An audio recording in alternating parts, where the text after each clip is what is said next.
Hello दोस्तों, राधे राधे। जय श्री कृष्णा, हर हर महादेव, जय श्री राम। भगवान श्री राम जी चित्रकूट में जब निवास कर रहे थे और भरत जी महाराज जब उन्होंने सुना कि प्रभु श्री राम जी को वनवास हो गया पिताजी के वचनों से, तब वे ननिहाल से जब वापस आए तो प्रभु श्री राम जी को वापस लाने के लिए चित्रकूट गए। वहाँ पर जाकर के उन्हें मनाने लगे कि आप वापस चलिए, अयोध्या का राजपाट आप संभालिए, आप बड़े भाई हैं। लेकिन उन्होंने पिता का वचन जो था उसका पालन किया और वो वापस नहीं आए। तो जब भरत जी वापस आ रहे थे तो प्रभु श्री राम जी की चरण पादुका लेकर के वापस आए, क्योंकि सिंहासन पर रख करके वह राजपाट देखते, राज नहीं करते, क्योंकि वो राज नहीं करना चाहते थे। क्योंकि इसलिए नहीं करना चाहते थे कि देखिए, किसी से कोई चीज़ लेने में जो मज़ा है वह वापस देने में मज़ा नहीं है। जैसे आज के इंसान हैं, किसी से 10,000 रुपये ले लिए, अब उनको 1 महीने के बाद अगर टाइम दिए हैं कि 1 महीने के बाद मैं वापस करूँगा, तो 1 महीने के बाद जब वापस करना होता है तो वह मज़ा नहीं आती है जो लेने में मज़ा आती है। तो इसलिए कभी भी लेते वक्त ज़्यादा मज़ा आती है, वापस करने में मज़ा कम आता है। तो उसी तरह से उन्होंने भी सोचा कि अगर हम आज राज सिंहासन पर बैठ गए तो हमें वापस करने में वो मज़ा नहीं आएगा, इसलिए वो राज सिंहासन पर बैठे ही नहीं, उनकी चरण पादुका, श्री राम जी की चरण पादुका रख करके बैठे। तो चलिए हम पूरी कथा को सुनते हैं और कथा का स्मरण करते हैं। चलिए, जय श्री राम। आने से इतना उत्पात हो गया, जिस दिन ये पापी सिंहासन पर बैठेगा धरती रसातल में चली जाएगी। गुरुजी, आप सबने अपनी बात कह दी, यदि आज्ञा हो तो मैं अपनी बात कहूं। गुरुजी, गुरुजी बोले कहो।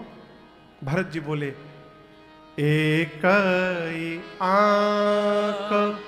आंख मने बात, एक आंख इस समय इहई मन माही। मेरे मन में इस समय केवल एक बात चल रही है। गुरुजी, गुरुजी बोले शीघ्र बोलो। भरत जी बोले, गुरुदेव प्रातः काल चलिहाऊं प्रभु पाए। गुरुजी, मैं आपसे पूछ नहीं रहा हूं, बता रहा हूं। प्रातः काल मैं अपने भैया के पास जा रहा हूं वन में। मेरा जाना तो तय है गुरुजी। कल मेरे साथ आप में से जिसको जिसको चलना है वो चल सकता है, कोई नहीं चलेगा तो मैं जाऊंगा।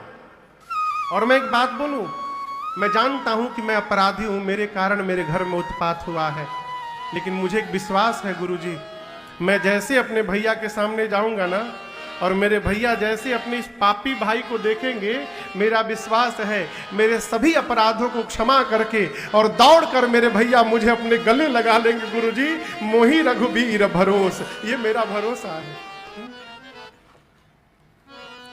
भरत जी ने जैसे चित्रकूट जाने की बात कही, अयोध्या की पूरी प्रजा भरत जी की जय जयकार करने लगी। बोलिए भरतलाल सरकार की जय। आपको बताऊं, उस रात अयोध्या में कोई सोया नहीं है, सब जगे रहे। क्यों? अयोध्यावासी कहते हैं राम जी के साथ गए, तमसा नदी के किनारे जाकर सोए तो राम जी छोड़ के चले गए। आज यदि अयोध्या में सो गए, कहीं भरत जी छोड़ के चले जाएंगे तो सब जगे रहे। पवित्र सेवकों को बुलाकर भरत भैया ने अयोध्या के रख रखाव का भार सौंपा। गुरुजी से भरत जी बोले, गुरुजी राज्याभिषेक की सामग्री ले लेते हैं, आप वन में चलते भैया का तिलक कर दीजिएगा। सब सामग्री लिए रथ पर गुरुजी को बिठाएं, माताओं को पालकी पर बिठाएं, अयोध्यावासी अपने अपने वाहन पर बैठे और सबको लेकर भरत चले चित्रकूट हो रामा। राम को मनाने भरत चले चित्रकूट हो रामा। राम को मनाने, राम को मनाने, सिया लखन को मनाने, राम को मनाने, सिया लखन को मनाने। भैया भरत चले चित्रकूट हो रामा। राम को मनाने भरत चले चित्रकूट हो रामा।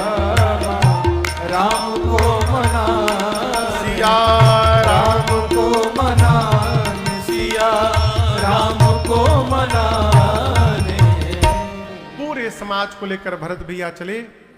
पहले दिन तमसा नदी के तट पर वास हुआ है, दूसरे दिन गोमती नदी के तट पर विश्राम हुआ, तीसरे दिन पूरा समाज सई नदी के तट पर रुका है और चौथे दिन पूरा समाज सिंहवेरपुर में गंगा जी के तट पर पहुंचा है। निषाद राजगुह ने पूरे समाज का स्वागत करके सबको उचित स्थान प्रदान किया है। भरत भैया अवध के पूरे समाज के साथ गंगा जी के तट पर भरत चले चित्रकूट रामा, राम को मनाने भरत चले चित्रकूट राम को मनाने। भैया भरत चले चित्रकूट रामा, राम को मनाने। भरत चले चित्रकूट राम को मनाने। राम को मनाने भैया लखन को मनाने। राम को मनाने भैया लखन को मनाने। हाँ, राम को मनाने सिया लखन को मनाने। राम को मनाने सिया लखन को मनाने। भैया भरत चले चित्रकूट राम को मनाने। भरत चले चित्रकूट राम को मनाने। सिया राम को मनाने। सिया राम को मनाने। भरत भैया पूरे समाज परिवार को गुरुदेव भगवान की क्षत्र छाया में लेकर चले। कल आपको सुनाया, पहले दिन तमसा तट पर विश्राम हुआ, दूसरे दिन गोमती नदी के तट पर विश्राम हुआ, तीसरे दिन सई नदी के तट पर एवं चौथे दिन निषाद राजगुह के पास गंगा मैया के तट पर सिंहवेरपुर में विश्राम हुआ। कल कथा हम और आप यहीं विश्राम किए थे। प्रातः काल पांचवें दिन सुबह निषाद राजगुह जी घाट घाट की नौकाओं को मंगाकर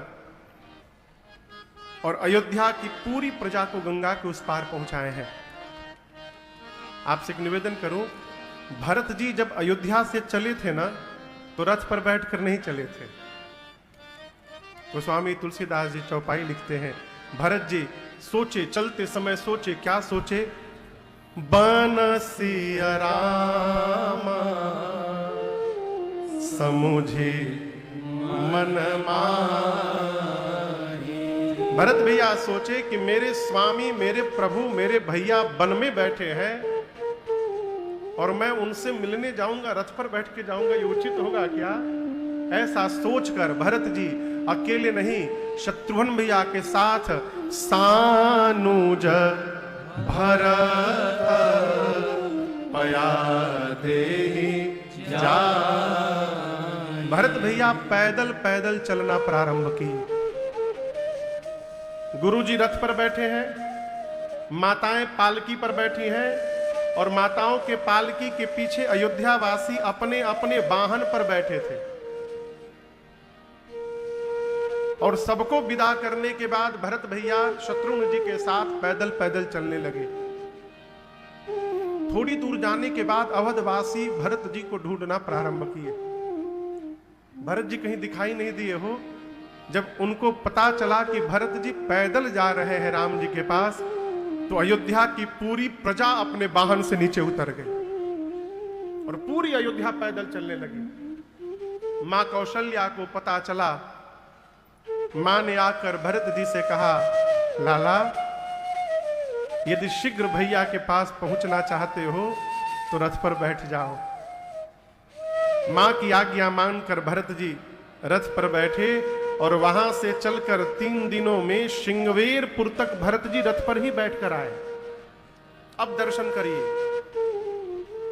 गंगा पार करने के बाद श्रृंगवेरपुर में भरत जी ने सबको विदा कर दिया। यहां तक कि आप दर्शन करिए, सबसे आगे निषाद राजगुह को भरत जी ने भेजा और उनके पीछे माताओं की पालकी लगवा दी। निषाद राजगुह आगे क्यों गए? रास्ता उनको मालूम है कहां जाना है। माताओं के पालकी के पीछे गुरु जी के रथ को भरत जी ने लगवाया और बगल में एक अश्व यानी घोड़े पर शत्रुघ्न भैया को बिठाकर लगा दिया। क्यों? गुरु जी को कोई आज्ञा देनी होगी तो किसको देंगे? कोई न कोई तो चाहिए। शत्रुघ्न भैया गुरु जी के साथ चल पड़े। उनके बाद अयोध्या की पूरी प्रजा गुरु जी के रथ के पीछे चलने लगी और जब सभी लोग चले गए तो बच गए भरत जी और उनके 2-3 सेवक। यहां से भरत जी ना रथ पर बैठे, ना हाथी पर बैठे, ना घोड़े पर बैठे। भरत जी कैसे गए?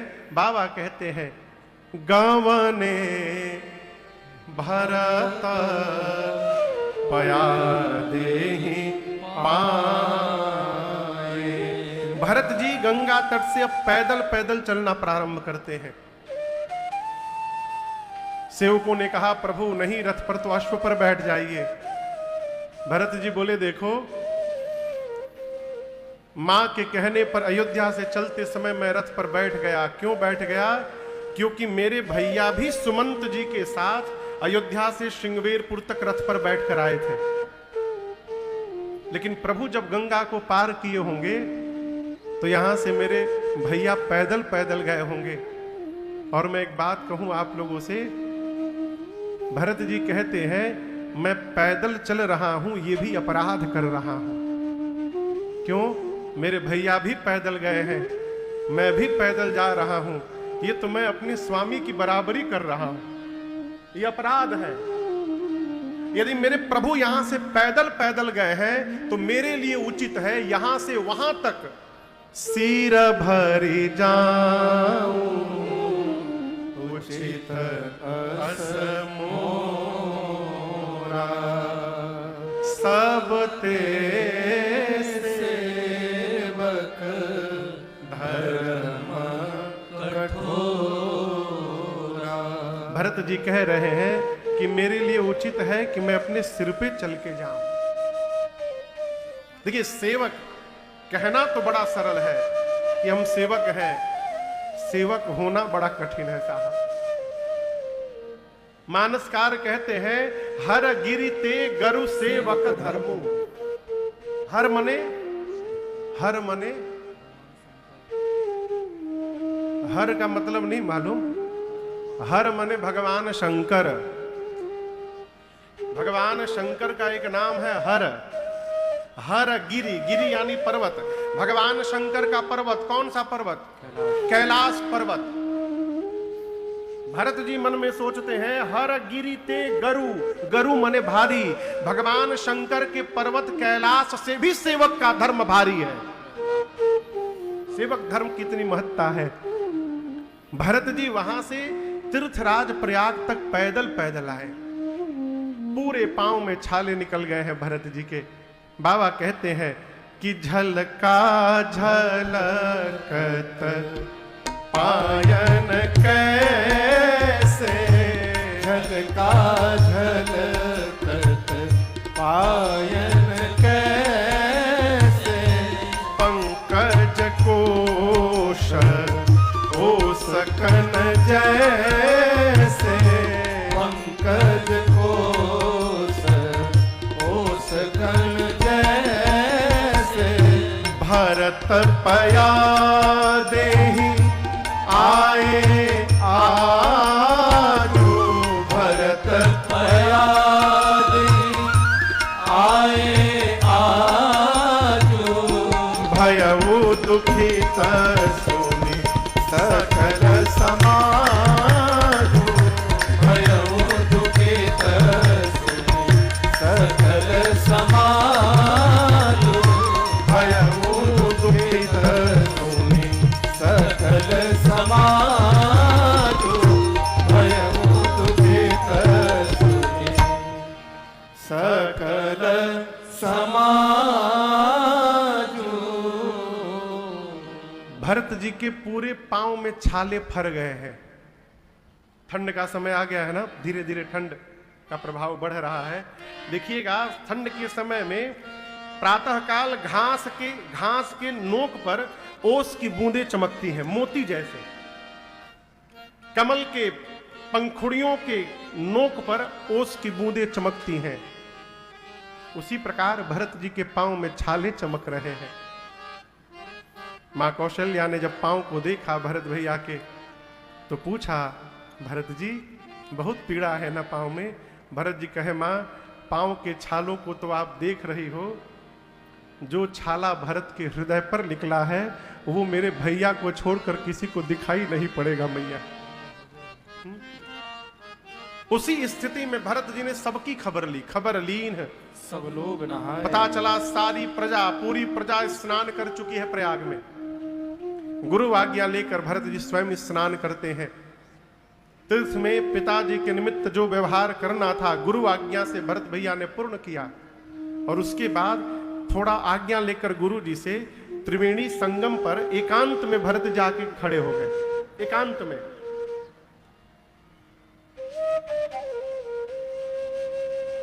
भरत भैया ने तीर्थराज प्रयाग से कहा, हे तीर्थराज प्रयाग, मैं आपको अपना परिचय देना चाहता हूं। पहले मैं जिस घर से आया हूं, मेरे घर में मांगने की प्रथा नहीं है, मेरे घर में लुटाने की प्रथा है। हम लोग देते रहते हैं।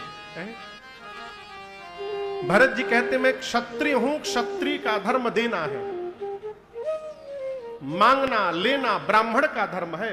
क्षत्रिय का धर्म मांगना नहीं है, क्षत्रिय का धर्म देना है। लेकिन आपसे एक निवेदन करूं तीर्थराज प्रयाग, जब जीवन में विपत्ति आती है ना, तो मनुष्य कोई भी कुकर्म करने को तैयार हो जाता है। विपत्ति में धर्म और अधर्म की सारी परिभाषाएं समाप्त हो जाती हैं। तीर्थराज प्रयाग बोले, मैं समझा नहीं आपकी बात। भरत जी बोले, मैं मांगूं भीख त्यागी निज धर्म। मैं आज अपने धर्म का, क्षत्रिय धर्म का त्याग करके आपसे भिक्षा मांगने आया हूं। मैं जो मांगूंगा आप दे देंगे ना? तीर्थराज प्रयाग बोले, भरत जी आप मुझसे मांगेंगे, आपको देकर मैं भी धन्य हो जाऊंगा। मेरे कोष में चारों पदार्थ है, चारि पदार्थ भरा भंडारो। मेरे पास अर्थ भी है, धर्म भी है, मैं जीव की कामनाओं को पूर्ण करने की भी शक्ति रखता हूं, काम भी पूर्ण कर सकता हूं। और यदि ये तीनों नहीं चाहिए तो परम पद मोक्ष भी प्रदान कर सकता हूं। बताइए, अर्थ धर्म काम मोक्ष में से क्या चाहिए आपको? भरत जी बोले, मैं बता तो देता, लेकिन यदि अब आप बोल दिए हैं तो पहले ये नहीं बताऊंगा कि क्या चाहिए, पहले ये सुनिए क्या नहीं चाहिए मुझे। आपने कहा आपके पास अर्थ है। हे तीर्थराज प्रयाग, मैं अर्थ लेने नहीं आया हूं। क्यों? इसी अर्थ ने तो मेरे घर में अनर्थ किया हुआ है। देखिए, बुरा न मानिएगा, अर्थ भी परिवार में एक सीमा में आनी चाहिए। सीमा से अधिक अर्थ आया, अनर्थ करेगा परिवार में। हमारे पूज्य महाराज श्री तो कहा करते, राजन भगवान से हमेशा कहते रहना, प्रभु जीवन में थोड़ा अभाव बना रहे। क्यों? अभाव बना रहता है ना, तो भगवान को याद करने का स्वभाव भी बना रहता है। और जैसे अभाव समाप्त हुआ, मनुष्य सबसे पहला काम करता है, भगवान को बुलाई जाता है। उस दिन कैसे भगवान याद आए थे संत भैया? एक सेकंड में